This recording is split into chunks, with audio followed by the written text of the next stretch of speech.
Vous êtes en compagnie de Radio Taïwan International.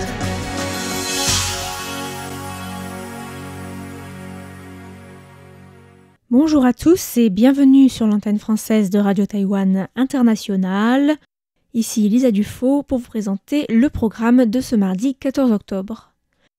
Aujourd'hui, c'est Sasa qui vous présentera le journal de l'actualité, qui sera suivi du décryptage avec aujourd'hui la suite de l'entretien de Michael Gaillère, qui a participé au tournage du documentaire à succès Invisible Nation.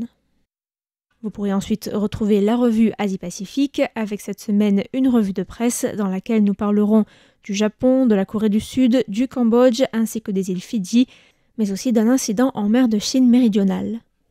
Voilà pour les ondes courtes et vous pourrez également retrouver sur notre site internet un nouvel épisode de Relations France-Taïwan présenté par Clément Tricot avec aujourd'hui la suite de l'interview de Joris Mathieu, metteur en scène de la compagnie Haut et Court. Je vous souhaite à tous une excellente écoute et je vous laisse sans plus tarder en compagnie de Sasa pour le journal de l'actualité dont voici les principaux titres. 10 alliés diplomatiques et des pays amis se sont exprimés en faveur de la participation de Taïwan à l'OACI.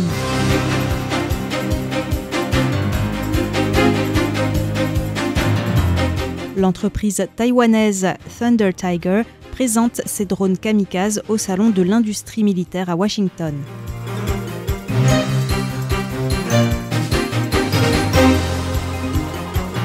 Taïwan poursuivra son aide humanitaire après l'accord de cessez-le-feu entre Israël et le Hamas.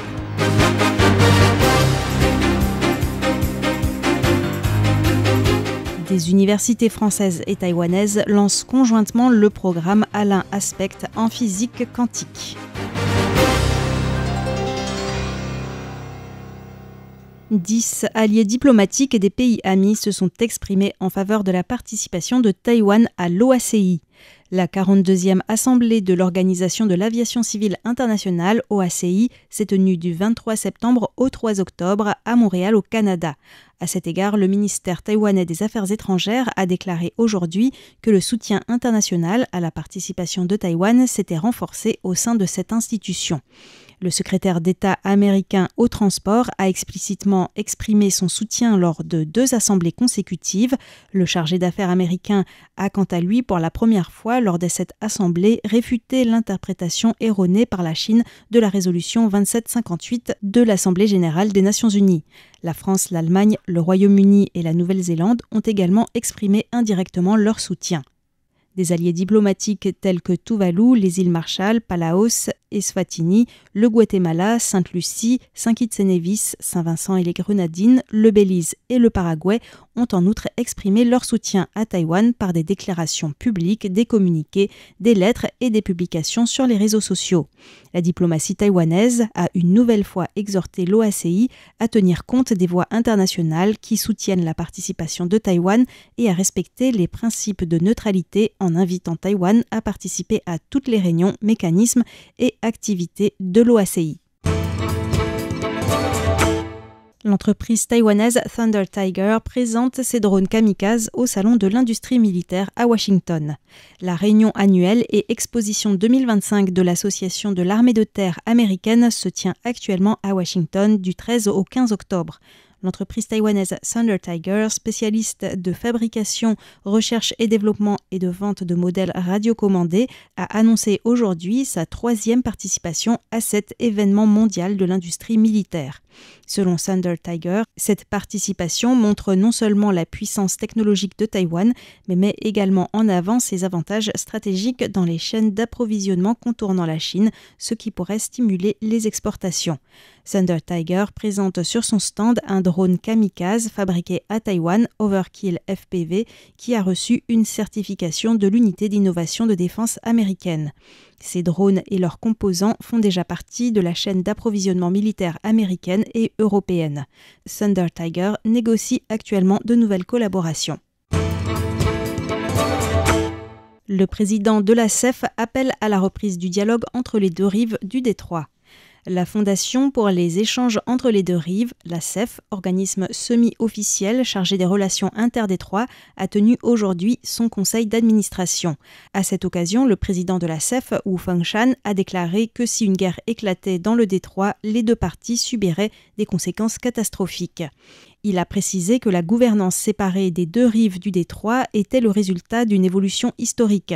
Aujourd'hui, la République de Chine à Taïwan a développé un système libre et démocratique, tandis que la République populaire de Chine maintient une dictature à parti unique. La grande majorité des Taïwanais aspirent au maintien d'un système libre et démocratique et à une coexistence pacifique avec la Chine. On l'écoute. Par conséquent, si les dirigeants des deux rives du détroit de Taïwan accordaient la priorité au bien-être de la population, la coexistence pacifique et la prospérité des deux rives deviendraient la seule voie prometteuse pour les relations interdétroits. Quiconque déclencherait une guerre de manière inconsidérée serait inévitablement un coupable dans l'histoire. Citant le discours de la fête nationale du président Lai Ching-te, Wu Fengshan a souligné que Taïwan avait proposé des initiatives constructives. Il a ainsi réitéré son appel à l'homologue chinoise de la CEF, l'Association pour les relations entre les deux rives du détroit de Taïwan, à persuader les hauts responsables chinois de relancer le mécanisme de dialogue fondé sur l'accord de 1993 sur le système de contact et de discussion entre les deux rives. Taïwan poursuivra son aide humanitaire après l'accord de cessez-le-feu entre Israël et le Hamas. Le ministère taïwanais des Affaires étrangères a exprimé aujourd'hui sa vive satisfaction quant à l'accord de cessez-le-feu conclu hier entre Israël et le Hamas lors d'un sommet à Sharm el-Sheikh. La diplomatie taïwanaise a en outre exprimé sa sincère admiration pour les efforts de médiation des États-Unis, du Qatar, de l'Égypte et de la Turquie. On écoute le porte-parole du ministère, Xia Guangwei. Taïwan continuera de coopérer avec les pays partageant les mêmes valeurs et les organisations non gouvernementales internationales de confiance afin de fournir de l'aide humanitaire et de participer aux projets de reconstruction indispensables aux personnes touchées par la guerre. Le ministère a rappelé que Taïwan a fait un don de $500 000 américains à Mercy Corps pour contribuer à l'acheminement de l'aide humanitaire vers Gaza. Taïwan continuera de participer aux projets ultérieurs. Des universités françaises et taïwanaises lancent conjointement le programme Alain Aspect en physique quantique. Un an après la visite à Taïwan du chercheur français et prix Nobel de physique 2022 Alain Aspect à l'invitation de l'Université nationale de Taïwan, un nouveau jalon de la coopération franco-taïwanaise en physique quantique a été posé avec le lancement officiel du programme Alain Aspect. Signé hier 13 octobre par l'Université nationale de Taïwan et les universités Paris-Saclay et Grenoble-Alpes, un protocole d'entente a permis de mettre en place ce programme pour une durée de 3 ans doté d'un budget de plus d'1 million d'euros.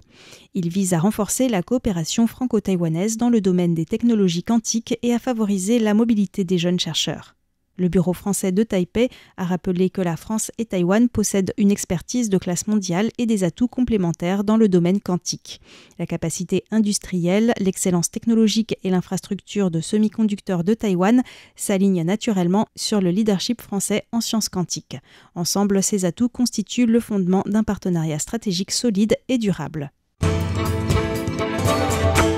Le pavillon taïwanais à l'exposition universelle d'Osaka clôt ses portes avec un bilan de 1,1 million de visiteurs. Osaka Expo 2025, inaugurée le 13 avril dernier, a fermé ses portes aujourd'hui.